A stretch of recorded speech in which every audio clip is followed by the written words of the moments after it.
On April 23, 1994, in Memphis, Tennessee, Paula Malone and her husband were doing all they could to make sure their 17-year-old daughter, Amanda, would have a memorable and safe junior prom. But there was one danger they never even thought to worry about. Hey, Mom, let's see. Makeup okay? Mm-hmm. Well, that day was just a day of dress up altogether. Went to the beauty salon. I got the nails done. Went and had a makeover. All the typical girl things. You look great. Amanda's youngest sister, Vicky, went to the same high school. Before prom, and she said, I want to go, but I don't have a date. And then one day, she came home and she said, I'm going to ask Nick. You know, he's really nice. He's not like all the other guys. Usually the guy asked the girl, but he was too young to go to the prom, so she had to ask. 16-year-old Nick King came to pick Amanda up around 7 p.m. I knew absolutely nothing about Nick, which is real unusual. We're old-fashioned, strict parents. We usually want to know everything on the front end.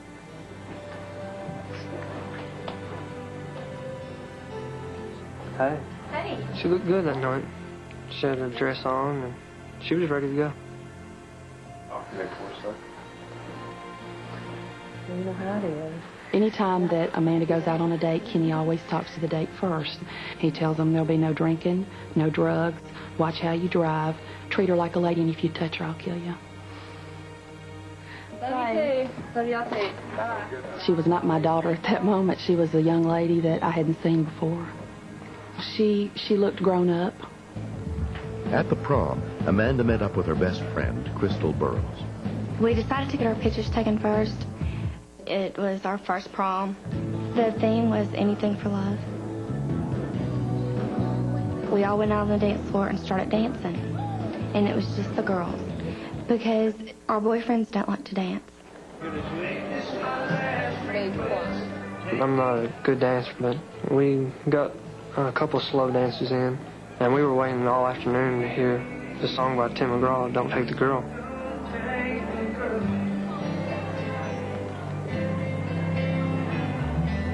Johnny's daddy was taking him fishing when he was 8 years old.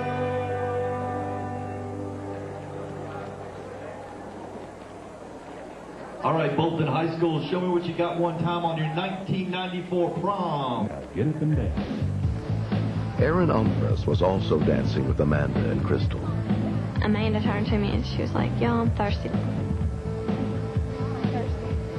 As soon as she said that, she turns back around and she's like, I need a drink now. And so she starts running.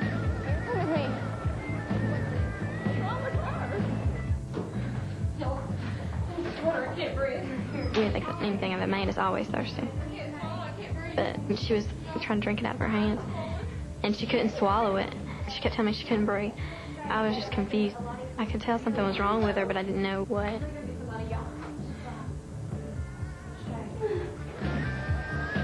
Erin went to the chaperone's table and told substitute teacher Patricia Westbrook what was happening. Amanda was sitting against the wall in a chair, and she was shaking. She was having trouble breathing. She kept needing to throw up, but she couldn't. So that's when I started asking her, have you had anything to drink? Did you use anything as far as drugs? And when she assured us that she had not, I thought she had just gotten overheated. Amanda, here's Nick. Control. Can't breathe. Okay. I'm sorry. She could barely breathe. She's like gasping for air. Her face started getting blue, and she started breaking out with whelps. And the principal said we should take her home. I told him, no, I was going to go ahead and take her to the hospital because I thought she was real sick. Her head was kind of bobbing. She was purple, hives, chill bumps, and she was real limp. And I was real confused, and I just couldn't understand why. I didn't know what was wrong with her. My heart was beating fast, but I knew I had to stay calm. Talk to me. Stay awake. We'll be there in a minute. You there? And she was gasping for air. I've had asthma before, and I know what it's like not to breathe. We're almost there. I just knew it was serious. Be there in a minute. Stay awake.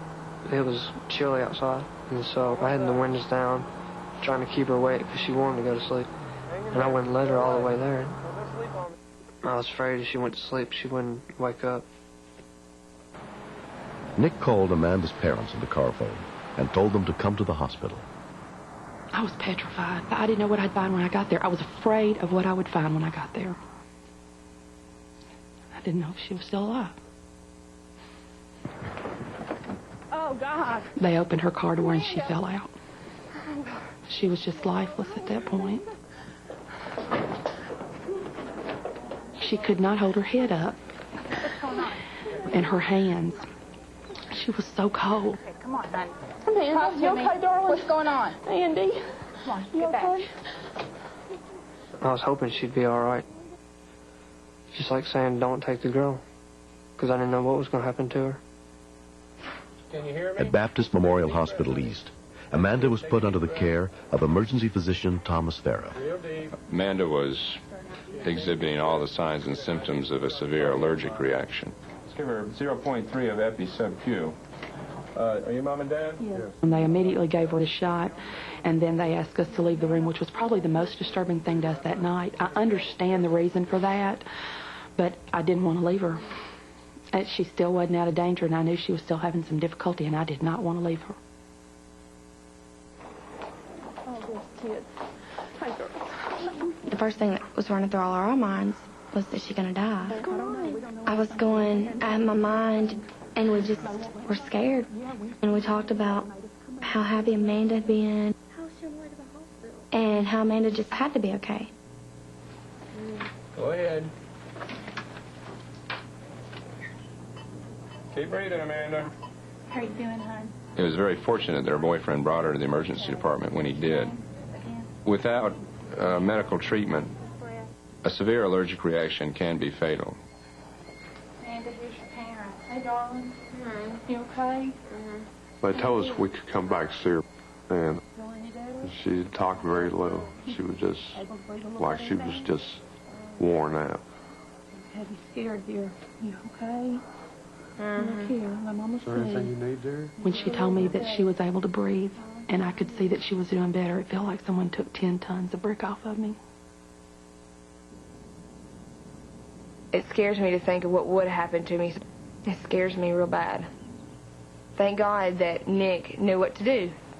Hi. Hey. Can I come in? Yeah. And the next day, I was sitting in the hospital bed, and Nick goes, you know that song I played for you last night? He goes, well, I want you to listen to it. And he brought me the tape recorder with the song on it, and he put it at this certain spot.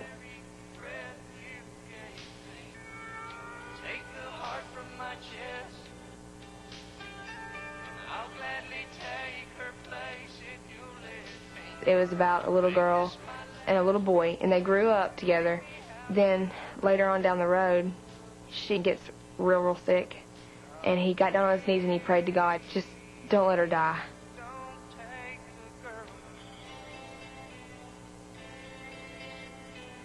It just made me cry because it made me realize how much he cared for me. And he means a lot to me. It just meant a lot to me. 3 and 4. Tests subsequently confirmed that Amanda had suffered a severe allergic reaction to shrimp she ate at dinner before the prom. She now carries epinephrine in case of another reaction. We joke about it now. We tease her every now and then. We tell her if she doesn't behave herself, we'll take her out to eat shrimp. And she laughs. But I think it kind of made us all realize how valuable our lives were. And it just brought us closer together and made us stronger, more mature people.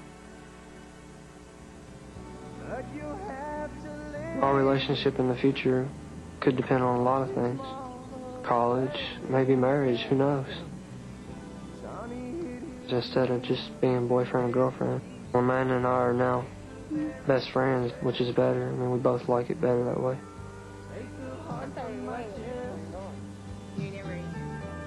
I can't even think of life without him right now. We'll always be friends if we're not companions, because I always feel like that no matter how distant we are, that I'll be able to call him for anything I need.